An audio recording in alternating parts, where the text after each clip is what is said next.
Hi guys. Hello, hello, hello. How's everyone doing? How's everyone doing? Hello, my fabulous humans. Welcome to Female Say, a space where women speak. My name is Makabelo Mutaung. I also go by the name of Coach KB, and I'm a social and dating coach and your host for this feature. This is a feature that I run daily, I think for the next 2 weeks, in celebration of Women's Month. And I speak to awesome women from all aspects of life about how they found their healing in different careers and in different industries that they're in. So it's just healing conversations, guys, nothing else. And today I've got Vumi Msweli. Hi, Vumi. Hi everybody, Vumi Msweli here. Thanks for Good having me, Johnny friend. girl. I'll say yellow. I feel like I need the light. It's if you saw how much work is happening in the background to make me have the glow. Maybe people are standing there with lights I'm and there's telling you. candles. No, Thanks I God I need get that. fan like Beyonce, except You it's know, freezing. when you speak to me, and then also audio tuning. You know? Motega and control. Kunjani for me? I'm good, friend. How are you, KB? Thanks for Ngiyaphila. having me. It's a pleasure. I mean, please introduce yourself to everyone that's watching. Hi guys, I'm Vumi Msweli. I am a career coach. I am the CEO of Hussein Consulting, and my job basically is to take people from where they are in their careers to where they're wanting to be. Hi, boys. That all? Tell us more. Eh? We Ah, see you everywhere. We see you. We see you everywhere. Bumi, you are all over the place. We hear you on Kaya. We see you on TV. I mean, you are all over the place. What's happening? okay. So my background is pretty much studied accounting, worked at in the banking sector for about 10 years. Then I worked at Vodafone, which owns Vodacom in the UK. So I ran service strategy and operations with them for a couple of years, and I told myself 30, I do my own business. And my own business is Hiset. And we are in South Africa, we're in Botswana, we're in Rwanda, we're in Nigeria, and we're a coaching firm. So we've got a series of coaches who work with us, who help people accelerate their careers. Like KP mentioned, I am on KFM in South Africa. I am on Duma FM in Botswana. I write for Bella Niger, the biggest African blog. I'm on The Guardian, Nigeria. I just signed a deal now to be on Business Day, to have my own column in Business Day in Nigeria. So that's what I do. I help people on different platforms, whether it's masterclasses, one-to-ones, on radio, on TV, or written. And I've got a TED Talk. Check out my TED Talk. Help, I hate my Yeah. job. What's on your I TED Talk? What are plug. you talking about? Eh? What are you talking about on the TED Talk? TED Talk. Oh, the TED Talk is called Help, I Hate My Job. So I basically, in about 7 minutes, unpack some of the reasons people are most frustrated in their jobs and what they can do to change that. Okay, let's dive into it. Why are we hating our jobs?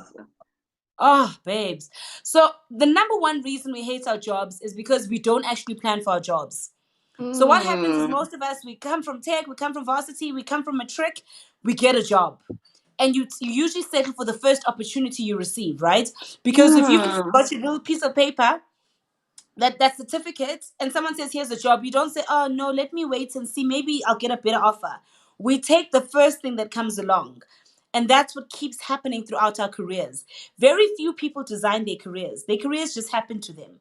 So then they wake up, you've gotten job number one, grateful, happy. I go to a job number two. I don't like this boss, I need to move. Job number three, now you've got a bond, you've got a car, you've got kids, school fees you need to Hmm. pay for. Now it's like, I can't leave because I've got all these financial obligations, but I hate my job.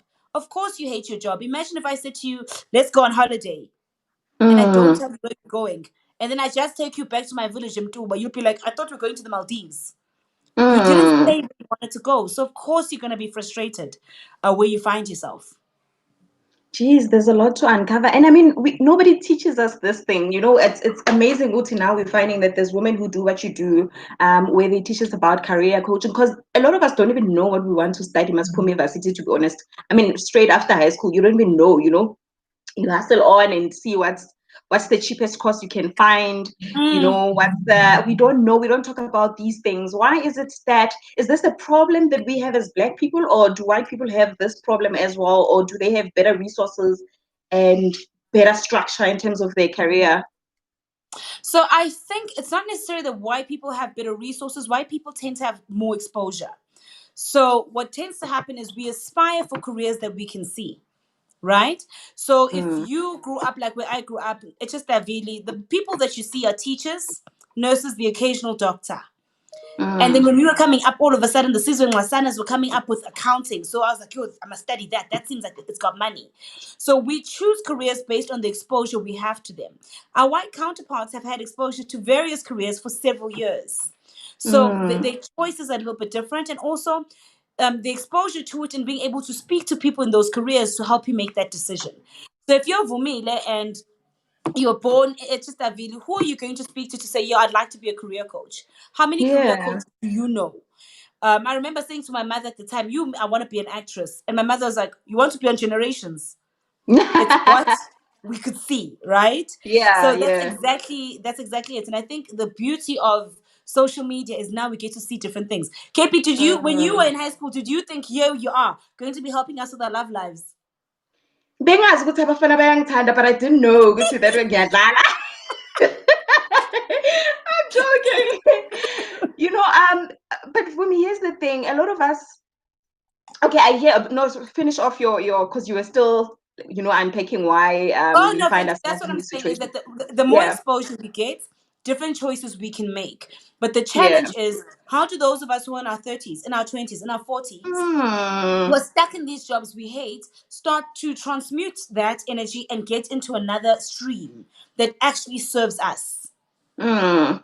I've seen a lot of people who have qualifications, Vumi, but bayasogola ukukhuluma, they struggle with just articulating what they want out of a job experience. I mean, we think ukuthi we just need to pass an interview and then I get that job, that's it. But we don't even know ukuthi we have a right to choose the type of environment that we want to go into, for example, how do we Mm. deal with that? How do we deal with the fact that we don't even know what we want? Where do we even start? At 35, you don't even know what job you want. You don't even know, you don't have a map of where you want to go career wise and how you want this journey to be. Where do we start with that? So I always say before we talk about the job, we must talk about the experience. So if Okay. you were to decide for yourself what kind of experience you want, that determines the kind of job you should be having. So I'll use myself as example. I remember thinking, journaling and saying, okay, my next job, I want to travel and I want to travel Africa. I want to Mm, work in strategy in Cartel and Miniland. And I don't want people reporting to me, but I want to be an executive. So I started playing around with what works, what didn't work. Then I looked back because looking back allows us to see what we enjoyed in our previous jobs, Angit. yeah. So I knew I enjoyed the people element. I enjoyed solving problems because not everything is bad in the jobs. Sometimes you're like, I don't like the boss, I don't like this element, but there's certain things we enjoy. And the problem is sometimes when we're running away from a job, we get rid of the things that we actually enjoy. So that's one. Then we also have to think when we're looking at our careers, what's our life purpose? So if there was no money, what would you be doing for free? And if Mm, you can start getting those elements of those things into your day-to-day job, you start having greater satisfaction. So what do you enjoy? What would you do mm, for free? What have you historically enjoyed? So looking at those starts to shape where we should be. Then the fourth thing, what kind of life do you want? Because that also determines. See, I'm the kind of person, if I know yeah. I want to be on an airplane all the time. I Mm, love to travel. So if I've got a job that requires me to be in yeah. South Africa, I won't cope. I can't be in South Africa for 3 months. It's too much Yeah. for me. Yeah. So And then you eight start to to nine. understand. What is it? 8 to 5? No, even when I worked at 8 to 5, I negotiated 3 hours because I'm best in the morning. So when at 5 o'clock, I'm doing my best work. But by But two, these three are the o'clock, I'm conversations done. that we don't even know we can have. A lot of us just sign a contract, don't even think we can change it. I mean, Vumi, okay, let's take it back now. I get this Mhm. contract. How do I, when do I even start negotiating with the company? Is it when we're doing the interview? Is it when I get the contract? Is it when I'm settled in the environment? When is it too soon to negotiate? When is it too late? Okay. So initially during the interview process, you start dropping hints. So I say things like, are they flexible hours? Mm, No. I've walked away from interviews where they didn't give me that because that's a value for me. Are yeah. they flexible hours? Will you where does this job evolve to next? Oh, okay, this is what I'm thinking. So you start asking questions before you get the contract. The moment you get the contract, then it's called an offer. An offer means exactly that, it's an offer, it's a negotiation. Mm, There'll be a secondary or tertiary offer. So you get the offer, then from there you start negotiating the number. But things like flexibility, things like growth, things like academic sponsorship, all of that, you should be having that conversation in the interview. Our problem, and this is the biggest challenge I've got with, and I was like talking to some of my grads at Tiger Brands today. One of my biggest challenges is people at interviews think they are being interviewed, forgetting the mm, interview process. When we say to you, do you have any questions? You're like, when can I start? That's not the question you're asking. yeah. You're What should asking we be what you wish. asking? You should be asking what you wish you asked a year from now. What's the culture like? What's the staff turnover like? Mm, Are your hours flexible? Where does this role evolve to? mm, Why? What kind of person are you looking for in this role? What does success look like in this role? Because if you know what that looks like, you know how to shoot the lights out. So when it's time to ask for more money, you're mm. confused. Okay, so now I've got the job. I signed this contract and I've negotiated. But 3 months down the line, I'm not getting what I negotiated in the contract. For example, the flexible hours that I negotiated in the interview, suddenly they're not there. What do I do? So you don't wait for month three. You start flexible hours from probably, I say, second week. So for me, everyone gets the office at 8. That's nice. Me, I get the office at 10. So I start that from the second week, because we've all seen this in organization. There are rules, and then there are people who the rules don't apply to. We've all seen that. How Mm, come Mark was always allowed? And you get, mm, You could have done what Mark is doing. You chose not to take that opportunity. So you set mm. the tone very quickly. The first 2 months in any role is critical. You set the tone, you set how you will be positioned, you set how people will engage with you, and you even set what you're going to get paid next year. Hi, this is not something that happens to us. Or if we're fortunate, we get the raise. We get to have some sort of control over it. Of course we do. So I always use this Kanjani. example. People get paid, and I use this example. KP, if I say to you, what's more important, amanzi for you, water or Mhm. diamonds? What do you need to survive? Hi, the diamonds will get me what I need to survive. I need. Now I'm gonna give you raw. You can't trade I don't like that water question. or Obviously, I diamonds. need water. I need water. If I said to you right now they were increasing the price of water in South Africa to 150 rands a liter, would you not Mhm. scream? I What's would. that? How would I survive? You wouldn't survive. Yet you're willing to pay over 150 carats, 50 rands for a carat. Thousands of rands you pay for diamonds. It is how your value is perceived. You might be necessary in your Mm, organization, but they'll never pay you premium. yeah. So if you need to be both, you need to become essential in the organization, but paid premium. What a lot of us do is we think, oh, let me work hard, let me work so hard so they can respect me. And then they'll see Yeah. the value. Ain't nobody gonna pay you more because you work hard. Yeah, because I show up and then I leave late. I'm the first one in. And then Masienza, my appraisal, I'm like, I'm always here. I'm never sick. Even if I'm sick, I come to work. I sacrifice myself. Surely that counts. No, it doesn't. That's expected. Vumi uthini. That's expected. Have you never So what noticed, counts? guys? And I want you to all just do a review of your own careers. If you look at any team you've ever been in, there is a 70% chance that the person who did the least amount of work drove the fanciest car. Right? And was the most liked. Yes. Because it's not about how hard you work, it's about how you manage your career. Sure, Vumi, I And feel then you. all of Okay, us like to think, oh, I'm experienced. Oh, I work hard. Oh, I'm here long hours. That's nice. How's F&B liking you for that? That sweet toot toot toot. Stand up back enjoying that. mm. It's not translating, because a lot of us have been taught hard work equates to success. It doesn't. Yeah, Strategic work equates to success. yeah, and especially now that we're living in these times where a lot of us can't be going to the office and we're forced to be productive in other ways, how do you still add value to a company when you're not there? And must I now sacrifice my home life, sacrifice spending time? I feel like people who are currently working from home are actually working longer hours than they would in the office. They don't close the laptop. There's no closing the laptop. Are you able to negotiate these things in the middle of a crisis like this as well? Or it's just, Yeah, you're right. So currently in South Africa, we've seen productivity increase by 16%. So Haibo, because of yeah, the lockdown. because of the lockdown. So So people actually sesiyasebenza.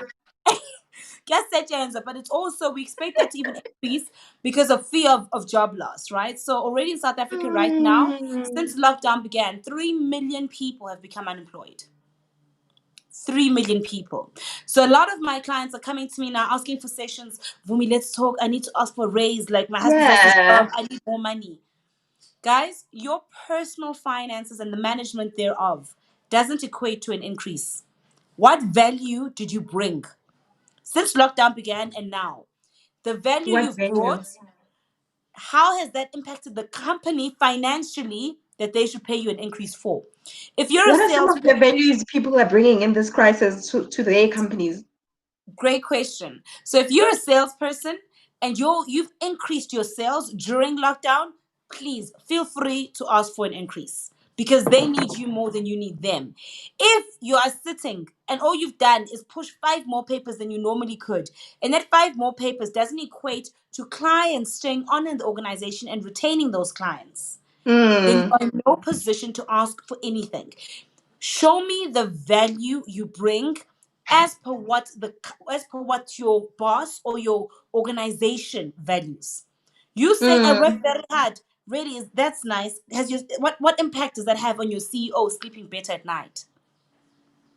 Yo, Vumi, we've got questions here. Let's just take a few of them. Ukeza. I don't know how to pronounce this. Ukeza lo muntu lo. I feel the same. I have worked for 4 companies and I'm still unsatisfied. That's what she said first. But then her question is, do you think it's wise to jump between companies or should one look to grow in the company they're working for? That is a brilliant question. Do you jump hop from company to company or do you stay in the organization you're in? Kesa, that's a simple question. The question is, what's your career strategy? So, depending on your Even strategy for career your career, strategy, man. Please break yes, it down to us. What is you career people need to hire strategy? me What as does your it look coach, like? really. So, for example, I So had a this is where period of you about come in. I had a period of about 2 years in my career where I'd been in an organization for 3 years. I'd worked very hard and I'd gotten great experience, but my experience wasn't translating in my remuneration. So my Mm, strategy for that 2 3 year period was get as much money as possible. So if it's get as much money as possible, then you job hop. If your okay. career strategy is looking at growth, so there are various strategies that we implement. If it's growth, then you stay into a specific company that can give you very specific skills. So even the job you choose next is determined as to what your strategy is. You can't just be Mm. like, oh, I don't want to be here, let me apply for a job. That's not how a successful career is built. When is it the right time to leave your job? Like, when is it not working out? When is it okay to just be like, you know what, that's it, it's not working out? Because what I find is that a lot of us leave for political reasons that is corner in this company, but you're taking that to another company, you're taking that, you find that in the other company, you find people that you don't like, you find, so when is it ever okay to just leave a company? That's a good question, KB. So the right time to leave a company is according to your career strategy. So you having a narcissistic boss is not a good reason to leave a company. I don't like it here is not a good reason to leave a company. You have to understand why you joined the organization to begin with. You joined it either because there's a specific skill set you wanted, Mm, networks you wanted. Until the purpose of your why you joined is fulfilled, it's only then that you leave. So I've stayed in an organization where I knew I was underpaid, but I also was aware of the fact that the exposure I was going to get, I'd catch up in 6 months. So okay. I recall taking on 3 jobs where I was like, no other organization is going to allow me to head up risk, to head up sales, and head up support. So it was so much pressure. I was barely sleeping, but I was like, I need to just do this for 2 years. By the time I left, I could triple what I asked for. So you only leave when your why is fulfilled. You don't remember, Yeah. guys, when we run from something, when we're running, something must be chasing us. So Mm. even if you're running towards something else, something is still chasing you. The lessons you Mm. fail to master at level one, those demons are waiting for you at level three. Because I've Mm. tried that. Oh, my boss is awful. I hate my boss. I Yeah. need to go somewhere.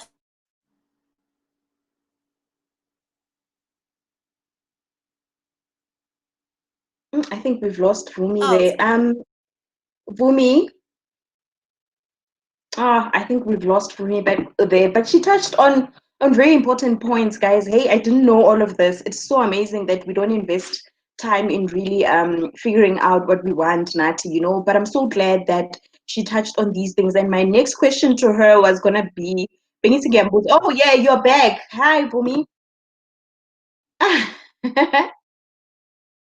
So That's a demon really, right there. I'm Yes. telling you, can you see? So, guys, whatever you're trying to run from will meet you at the next level. Mastering the art Yeah. of a toxic environment, of a narcissistic boss, learning to play the game is a skill you need to master. Because you'll be like, I won't have Mm. to deal with this when I run my own business. But you will. Because Yeah. you're going to have But you narcissistic will. clients. And it's even double that. They don't tell us Yeah. this. Yeah. For me, how we say our love lives are in ICU. Like, when is your career ever in ICU? Like, manje, it's either you die or you live type of a situation. When is our careers ever go ICU? When can you say now it's just a matter of touch and go? So I like to call careers in coma when you have been in the same role for over 4 years. And it's your career is in coma when you have this conversation. Um, Thank you so much, KP. You are such a valued member of the team. You're going to train Johnny. Johnny comes your boss. 4 years later, Johnny has left. Susie has come. Susie's now your new boss after you've trained her. The moment your career is stagnant, it's not in flow, it's not increasing, it's comatose. So all you're doing is waking up and repeating the cycle day in, day out. There's zero sense of fulfillment. And come Sunday, when you hear cut blanche music, you're like, way back there again. So you've become efficient at what you do, not necessarily good or great, because if you were good or great, they would Mm, have promoted you to that next level. You mm, like or accept, tolerate what you do, and you are stuck. And where you are is at a place where you find it even difficult to articulate where you want to be. You just know not here. And I always say it like this: if your career was a food or a menu at a restaurant, you'd get there and mm. you'd be like, I just don't want that. You can't go to a restaurant, go to Jameli's and be like, I don't want steak. That's not telling us what you Yeah, want. So that's usually when I'm like, this career might need a complete overhaul. yeah. I don't know about you guys, but I don't know, I'm out of words for the first time. So what so I know I'm out of words because this is so personal to a lot of us. It's almost like that talk that you needed, but you don't know if you're ready for. Um do men and women invest the same in their career, or like, if you had to compare, like, are men more proactive in their career? Why are they doing well, or why are women doing well? Like, do you think we pursue it the same, we initiate it the same? Do you think we grow the same, or does it differ,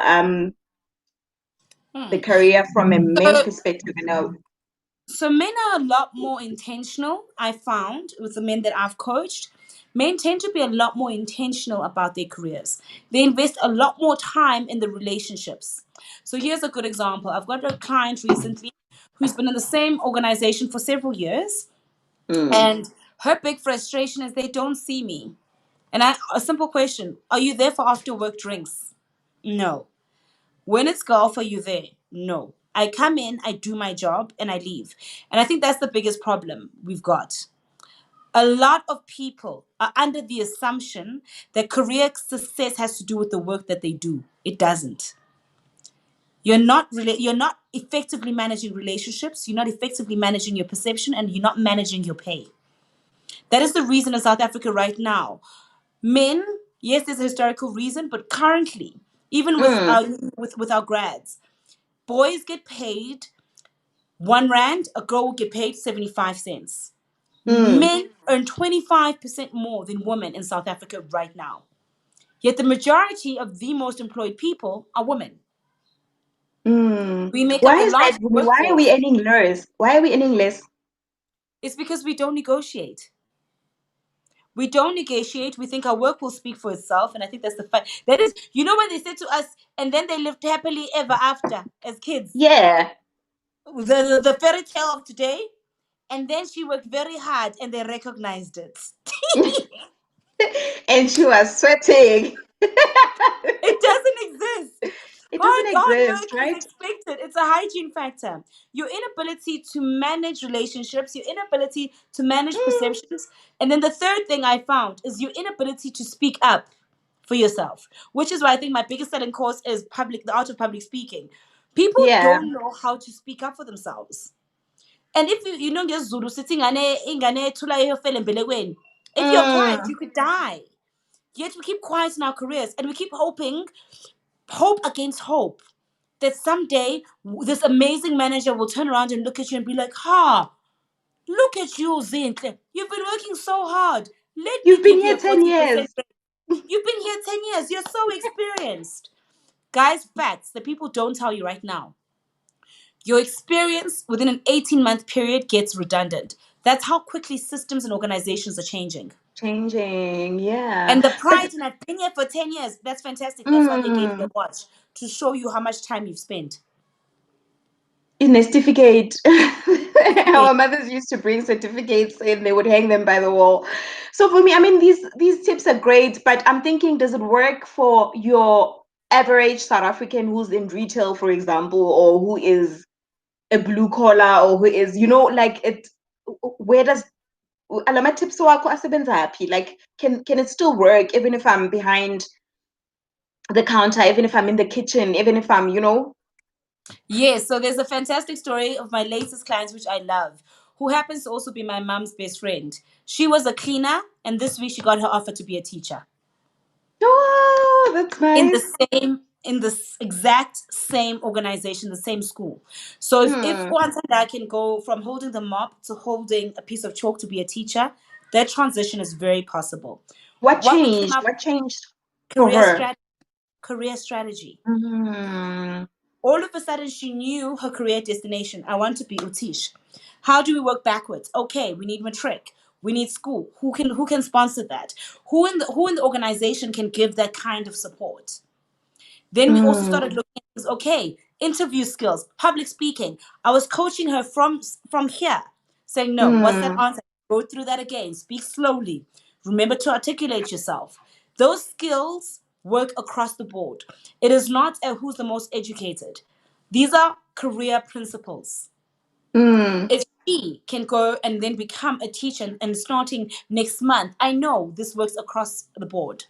Yeah, no, I love that. That's a good testimony to have. We've got Ulirato who's saying, I'm no longer in the workforce, but I'm finding this very useful. Thank you, Lerato. I think I'm finding it very useful as well. And then Ukeza Ute, I also have seen companies that will promise heaven and earth when you realize there's no growth opportunities. How do you make companies keep their word? Because now they can also deceive us, They can Mm. they can deceive us and lie to us and say, okay, this is what I'm going to do for you. And then when they must deliver, they also don't do that. How do we hold them accountable to the promises that they make when we sign those contracts as well? So the first challenge is a lot of us wait until KPI discussions, so key performance indicator discussions, to have this is what I'm fulfilling, this is the growth I need, please support me. Those discussions should be happening a lot more frequently.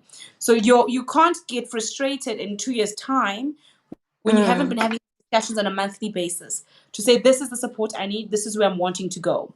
That's point one. Point two, if an organization doesn't fulfill what is promised or the growth vertically, try then learn skills laterally. Remember, I mentioned the fact that I took on roles at the same level because I wanted the experience according to my career strategy. That mm, becomes very, very important. And also, guys, this is One of the things I've realized, a lot of us are dropping the ball, specifically as Africans. We wait for a promotion to start acting in the role. If you are Okay. acting in the role, your promotion comes a lot quicker.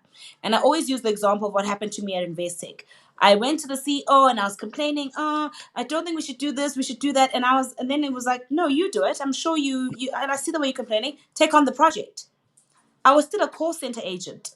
I took on the Mm. projects, additional projects that weren't part of my scope. I wasn't getting paid for them. But because I took on those projects, I got exposure to other clients. Those clients spoke to the guys at Barclays in the UK, and that's how I got headhunted. So nothing is wasted. Yeah. Our problem is that we wait for the title, we wait for the money before we start performing at that level. And it works the other way around. Yeah. Perform, manage relationships, manage perceptions, and then the money and the titles come. Mm. I was about to ask you that, Uguti, and then do you think compared to like international countries, Uguti, where are we? Where do we rate ourselves as South African? Can you take an average South African umtatelana and go ayosebenza somewhere else? Would they be compatible, or is it that there's certain skills that we lack that we just don't have and we need to have? So I will be very honest with you. And I know my South Africans are going to hate me for this. So I've been very fortunate. I've worked in Germany, I've worked in Singapore, I've worked in the UK. I run businesses in Nigeria, South Africa. The work ethic in South Africa is very different. Our ethic is very relaxed. We take lunch. We arrive when they say we must arrive. We look for time. Oh, is it this time? Let me close my laptop. There is no such thing. So I'll use the example right now. So I've got staff in Ghana at the moment. On the weekends, I'm still getting reports. My staff in Rwanda, Sunday, I'm still getting reports if the work doesn't end. I remember looking for one of my South African staff members. He did not come to the party, and then he said to me, "But it's Friday and it's 3:30." So this is obviously great generalizations because I'm Mm. also South The African. spirit of entitlement. Mm. Our Yeah. philosophy and approach to work is one of employee. What I find Vumi, specifically, I don't know if you're hovering as you are moving around. I don't know if it's your network or oh, what, but can you hear me now? it's not so clear. Yeah, no, we can hear you, but just the Can't visual is I very don't know what's distracting. happening. Okay, now it's perfect. Yeah, now it's Yeah. perfect. Yeah. What I found is in general, generally speaking, our attitude as South Africans is that of employee. The attitude of some of the most productive countries I've worked in, like the UK, like Germany, like Nigeria, from a work perspective, is partner. It's what value can I bring beyond my job spec. Mm, So as South what Africans, value can I no, bring? And we don't look at it like that. no, we don't. So our energy is able. It's the lunchtime. It's tea time. What's in the email about? I'm not Your doing that. weekend. You weekend. Mm. Please, you must come down. I'll see him on Monday. Whilst everyone else's attitude is I'm invested in the success of this organization to ensure my promotion. And I'm not obviously speaking generally in the countries I've worked in. I can't speak for other countries. So in the countries I've worked in, specifically in Rwanda, specifically in Nigeria, where I run businesses, in Ghana, where I've got staff, that has been the fundamental difference. And it was a culture shock for me. I remember my first day in the UK. I arrived at 8 o'clock when we start. Everyone else had been in the office for 2 hours. By arriving on time, I was And already it's the late. norm. It's the norm. It's the What do you norm. And I think those remember habits asking them, do for you? it shifted how I saw things. Because I remember even asking them, what time is lunch? And everyone burst out laughing. And they were like, what difference does it There's no make? lunch. And I was like, so I can go have lunch. Everyone eats at their desk. So that's the culture. The culture is you get paid for 8 hours, you work 12. So imagine coming from that style of work for years working there and coming back, how shocking it was. Then I arrived in Nigeria where I'm starting to get clients and I'm thinking I'm working hard and they're like, what? No, let's meet at 8 p.m. We'll talk about this over dinner. I'm like, over dinner? I ain't getting when I sleep at night. And on Friday, you're still out with clients, socializing till 12 at night. And that's how business is done. Because the energy there is But very is that entrepreneurial. healthy? Is that how do we balance it? But how do KB, we so balance it? Because I because mean, we're looking for maybe balance. There is there's no also, balance. there's also this thing of There's no balance. there's no balance, right? There's work-life Nyembela, integration. you shouldn't balance your whole life and your work life and It's work-life integration. That's the way you should look at it. yeah. You're never going to give to all at an equal level. And this is how I judge it. I look at Mm. my mentors. I look at, oh, like people we admire, the Richard Bransons. Do you think Patrice goes, sorry guys, it's 5 p.m. I've got to go home now? Yet you want the wealth. No. You can't want the luxury of spending the money without the responsibility of enjoying making it. Olerato says it's very competitive out there. Would you agree to that? I've had serious issues trying to adapt working with South Africans since my return from Accra because I cannot for the life of me understand the posture towards our work. So this seems Lerato, to be a Lerato, it traumatized me so much because I am still traumatized. you came For back me, it's and felt you were shocking. not working. No, it's shocking to me that the quality and commitment I'm willing to receive from my staff in Accra as well, and my staff in Nigeria, than I am to people who speak the same language as me. It's shocking to me. Like, what's the difference? Mm. And you don't notice the transition in yourself because you get there and you're working those hours. It starts becoming a part of your fiber. Then to come back and someone's going to say to you, no, but it's 3:30. You're like, and then Yeah, and we see this like every day. We're exposed to this where you see a guy from Zim, for example, and a South African guy working the same job, or even the Zim guys any less, but their work ethics. And I think it's time that we admit, Uti, other African countries have like a work ethic that's very like far from us, like they're very different in how they operate. You see the commitment, you see the value. I mean, Umuntu could be just a tree cutter, for example, but the passion they bring in, the communication they bring in during this. Don't worry about this. I've got this. Don't worry. Like they communicate, and then, but also the commitment. If they said they'll be here at 8, they're here before. It's little things like that, that you think, wow. it's a And KP. It's a. I think it's also the nature of where we find ourselves. So in South Africa, we're very fortunate, right? We live pretty much in a first world country in with third world budget. Our infrastructure is insane. We have a state that gives us welfare. We are very fortunate. There are 56 million of us. There are 27 million people in Lagos alone. That's half the country in a city in Nigeria. So mm, your competition is so much higher. In South Africa, we're like, metric. I look at the people if you're engaging with in Nigeria, people have masters and they're like, please, can I work for you? So that's the first shift.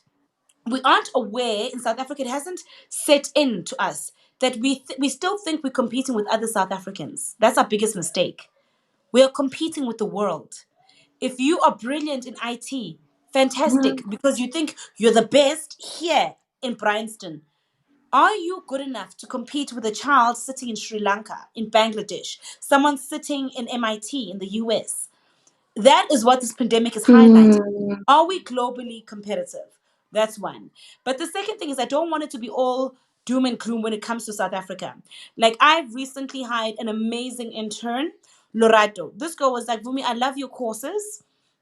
But there's no employment at the moment, so I can't afford, but I would love to go on your courses. And I was like, so Hmm. what can you do? She was like, I'll take on your admin. I'll be happy to support there. This is someone, and I thought this is interesting because this is a South African lady, but she did her Hmm. MBA in the Philippines. So the Philippines has a similar challenge. People are competitive. So her attitude now is, guys, it doesn't matter about the money. What can I do to get my foot in the door and prove myself and kill it? How Yeah. many of us as South Africans are Imagine. saying the MBA, but I'll work for free? And and be You'd an rather intern starve. with my masters. You'd rather starve. Not gonna happen. We've got Ukjina. Ubuza ukuthi, is it important to have a job that you enjoy? Mm. Gina, I'm of the opinion that not everything in your job you're going to enjoy. And it's also because I think it's archaic of us to think that our streams of income and revenue must come from one source. Most multimillionaires have no, most millionaires have seven sources of income. Your job should only be one. There's a saying that says you should have a hobby that pays you. You should have something you do that exercise that pays you, and you should have a job that also pays you. Not everything that you do is going to pay you or you're going to enjoy. So even, and I think people are mistaken with Oh, this. Vumi, we This lost you there. Hey? Oh, not everything that you do for money you're going to enjoy. So not Mm. everything is going to be bliss. Even your dream job, you still Hi, have to do Vum. Are admin. you still here? I'm here. Can you hear me? Yeah, no, I lost you there quite a few times, but it's okay. You're back. So So you I'm were saying saying it's not important to enjoy your job. no. Having one revenue stream and you expect it to bring you joy and money is a very limited way of looking at it. Have different revenue streams. Have a Yeah. hobby that pays you that you enjoy. If the main revenue right now isn't necessarily the best, I would answer that question a little bit differently if we weren't in a space where unemployment is expected to increase to I think it's about 29, 30 million people in sub-Saharan Africa. In South Africa right now, since COVID began, 3 million people have lost their jobs. Of those, 2 million are women. Oh my God, that's shocking. So I think employment is Aibo, important, but that's putting food on the shocking. table is more important at this stage. Hmm. Ulirato says that I think the attitude that they have is what makes their rate of success in entrepreneurship much higher. These guys can survive without a job, and we can't. I mean, now we compare we comparing obviously African countries and how we operate. Would you say that's true? Would say I look, I kind of agree with the Lerato, and it streams back to your point, Vumi, when you say would say their work ethics are something else. But A lot of Loretta, us we are stuck. can. It's also, I want us to remember something. It's also a foreign mentality. When I landed, so remember when I was growing my business, I packed my things and I moved to Lagos, Nigeria. Mm, I just wanted to start a business there. My approach and perception of the country and the opportunities was different to someone who's local. So how I was able to start my business and do things, even my Nigerian friends were like, "How are you doing this?" Because I saw things differently as a foreigner. So that's one thing. So we mm, need to understand that one, wherever you are and you're foreign, your perception of opportunities is it's different. different. Yeah, yeah. But two, the work ethic I cannot take away, guys. We just haven't been pushed to the same brinks as some of our African brothers and sisters and some of our global brothers and sisters. Because I can tell you the same thing. You try go to New York on Wall Street and tell them, Guti, you're done at 8 o'clock. They will look at you like you're crazy. 8 p.m., what are Mm, you doing? We work till 10. mm. Julia says, but this goes to show why South Africans are mostly not entrepreneurial. They are employees who feel very entitled. Look, I agree to that, with Julia, but Uvumi is also trying to make us see the brighter side of this. We're not all bad, are we, Vumi?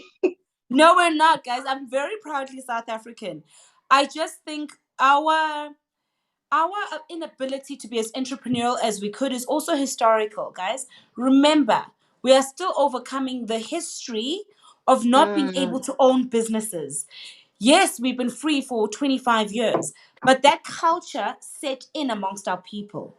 We have to unlearn it.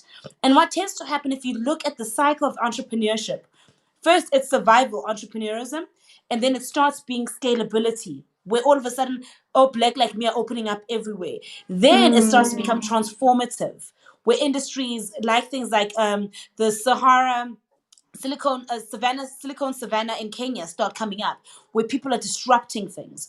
So we mm. have to, one, be aware of the history and its impacts, but then say, what are you going to do now to start changing that? Yeah.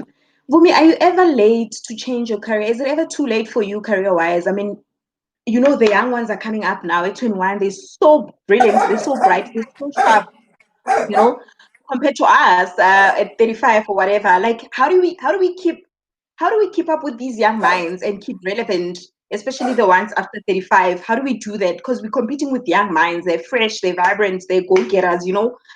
Mm. We're competing with monsters, yeah, you know? So how do we keep up? So definitely there is, it's never too late. The lady I was telling you about, who's my mom's friend, she's 58. Oh, So wow. it's never too Starting a late. new career at Yes, 58. starting a new career. I've got someone I'm working with right now who historically has come from property and is transitioning into IT, and he's in his 60s. So it is never Wow. too late to transform your career. And I want us to remember something. The average human being will have 8 careers in their lifetime. 8. Mm, So you're constantly going to be changing. Your ability to compete, not only with young people, but also globally, is going to be necessary. So if you're going to say, me, I don't want Zoom, and then COVID happens because you are anti technology, you will become redundant. Remember, if I'd asked you right? yeah, right? If you look at the likes of Kodak was one of the top largest companies in the world less than 20 years ago. If you look at companies like Nokia, those, if I said to you like 10 years ago, rip out your cell phone, Mm, would have been it. But their refusal for touchscreen is what brings us now to the likes of Android and Apple. So, mm, not staying relevant, and I think this is going to shock a lot of people, but having the same conversations with the same people is going to make you redundant. If in your space you don't have people from different races, different genders, different personalities, different experiences, you are only going to know the world as this, and you'll think the world is just that. Because if I were to drop you in the middle of Kuala Lumpur in Malaysia and say survive, you'll see things fundamentally differently. yeah. So expose yourself, be responsible for your personal development in order to stay relevant. Hmm. How do we also use, because we're very big on social lives, South Africa, how do we use that to enhance our careers? Is there such a thing as using your social relevance or your social exposure to build a career for yourself? Yes, definitely. So I like to think of it as social capital.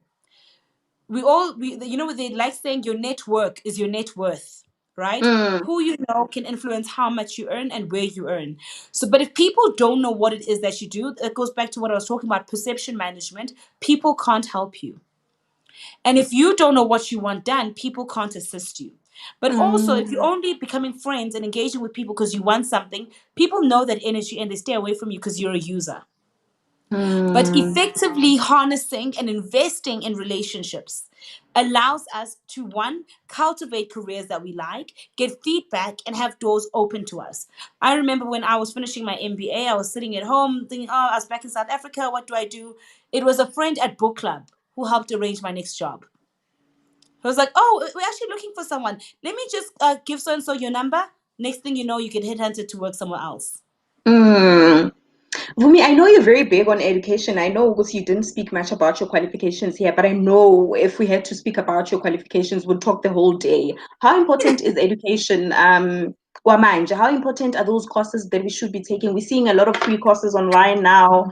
How important is the paper to back up ourselves? So for me, that's very important. That's why I did my MBA to begin with, because I walked into rooms and I felt like people thought I was a BE appointment. So that's why I was like, I'm going to go to London and get my MBA. So they know that I actually deserve to be here. So education, one, is very important, but it's not education as much as it is a commitment to lifetime learning. So Mm, I study, one, because I want to be the best at what I do. I want to be mentally fit. Um, yeah. like now I'm busy with my doctorate at the moment because I don't want it to be like, oh, Coach Vumi. I want it to be like, here's the doctorate, I really am the Udokotela. Yes, girl. like coaching. I am the best at what I do. So that's Yeah. one aspect of it. But also, I also studied things like I did a course on Coursera, the art of happiness in the Indian School of Business, because I'm interested in what makes people happy. So we Mm. should study from a curious mind perspective for opening and broadening our horizons, not just for honor certificate. Because if you just study for that, you're never able to implement it.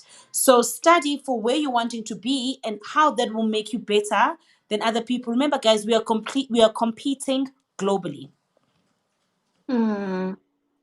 And lastly, before I let you go, we still have 10 more minutes. I see Uguti Lerato is the only one who's commenting. People don't have questions. They're probably sitting there I hope thinking, you are yo, taking yo, notes and yo. following me on social. you know, Lerato says, I've been preaching social capital to someone's son for a while now. I so wish he grabs this. His subcost, I feel it will do him wonders. Yeah, which is back to your point, what you were talking about. Uguti, you never know where your next opportunity is gonna come from. So it's very important to enhance those relationships and build relationships that are better for you, not just provide entertainment for you and that's it. KP, that thing is so true. So I'm very excited. I'm going to be hosting in September our very first business shower, right? Because I think What we've is all seen that that? poster. So we always go, oh, it's a baby boy. Yay, it's a baby girl. Mm, But we don't host any business showers. We don't know what businesses are our friends in. What support do they need? Who do I have in my arsenal that I could link up this person with to help accelerate their growth? So, in having a business shower, I'm able to say to my friends, guys, this is the stuff we've done. This is where we're at. Please, can you help me solve this problem, either with your mind, with your time, or with your network? But I only feel comfortable hosting it now because I'm like, I've Hesed is 8 years old. We've been in this business for 8 years. We have mm, been doing it for a while. We've got big clients, the likes of your Vodacoms and a number of big clients in country, out of country. We're in different countries. So even if I say, please open the opportunity, it's an introduction. Our track record speaks mm. for itself. It's not a zama zama, won't fara friend, we'll talk later. So that's why Yeah. I'm comfortable now to do that. And I think because I've got enough staff to fulfill. But Vums, there's also this myth or is this thing that we have, we don't share opportunities. Why is it that we don't do that? Why is it that we feel intimidated by Abu Vumi to share opportunities, whether work-wise or business-wise?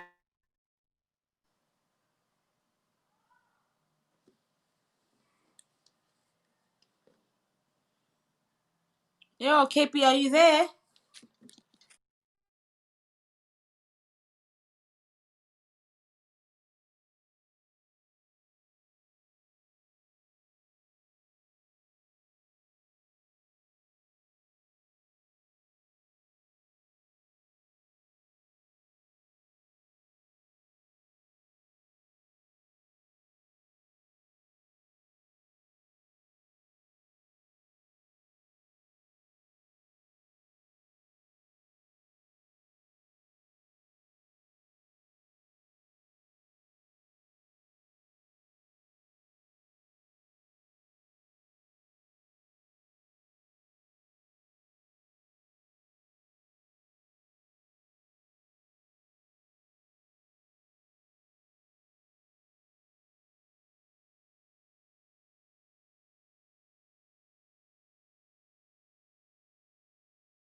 I no, no, no, no. Vums, are you here?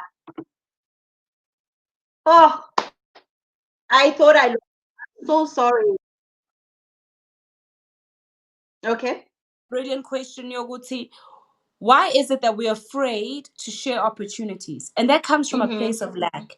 It comes from a space of thinking, if KP is here, it means I won't get the job. But that's where the culture of collaborating to compete becomes important. So if I look at one of the businesses we do, we've got a collaboration between my company, has said, and Ananda Coaching. A friend of mine is a transformational coach. We go for the same clientele. But as opposed to you go, I go, we went together and we actually were able to double our revenue. So it's Wow. now cross Collaboration is pollination, very important. Mm. collaborating to compete. Don't look at them as your enemy. Look at them as your potential business partner. Mm. Yeah. Vumi, where do people get hold of you? What events do you have running for this month? This is your time now. You've got 5 minutes to just use this platform. Perfect, guys. So I've got online courses going on, everything about perception management, which I touched on, mastering the art of public speaking, relationship management. We've got those constantly going on. We've got an amazing mid-year reset program that is amazing. That is a bundle of 4 masterclasses, only for 800 Rand. You will find me on Instagram as Vumi Msweli career coach, LinkedIn, Vumi Msweli career coach, Twitter, Facebook. You find, I'm sure KB will tag me. But my big request is please, please, please go onto YouTube, look at Help I Hate My Job, the TEDx talk. Let me know your thoughts. It's only 7 minutes. So I think that'll be a good space for you to start thinking, hey, like career strategy, because I don't want to be hating my job. Please send me the link so I can share it on my timeline. I'll WhatsApp I it to think you that now. would work easier. Please do, name. Yeah. Guys, thank you so much for the interaction and the questions. Clearly, Bumi has a lot to say, guys. I don't know if you didn't get what I got from this session. I don't know about you, and don't ever say I don't look out for you because this is life changing. Bumi, thank you very much for allowing yourself to come here for an hour of your time. Thank you for not invoicing it because I'm sure I'm not going to afford it. Yeah, If you but this had is to gone into invoice our this, friendship budget. do you see the social, what did you, Capital. social capital? Thank you so much for honoring this and giving it everything that you've got. We've really learned a lot, and I'm sure people are just gonna flood your inbox because wow, careers need Thanks. to change, guys. Thanks, guys. Siabo, Everyone, any last stay words? safe. Please stay safe, look after yourself, and I pray for you a career that gives you prosperity, joy, and happiness with lots of shmoney. Thank you so much. We receive Vumi. Thank you so much. Bye. Guys, that was Uvumi Msweli, a career coach, and we unpacked, does your career need healing? I think a lot of us really need to sit down and do that structure that she talked about. Please get in contact with her for her services. I think she's more than happy to help you guys at a rate. Of course, she doesn't do this for free. But thank you for joining me, everyone else. Thank you for the comments. Bye.